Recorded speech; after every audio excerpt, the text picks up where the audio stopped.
Hey guys, Scott here. Today I'm doing an unboxing, unbagging of my new Crocs Flip Flops.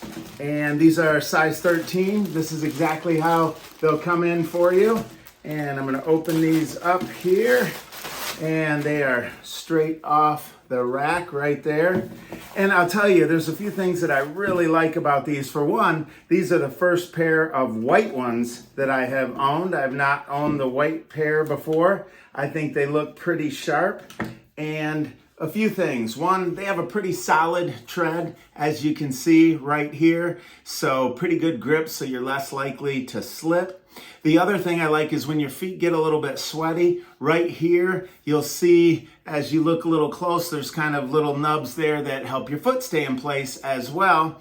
And last but not least, a lot of flip-flops have kind of hard rubber here. And when your toes are in here, it really is irritating.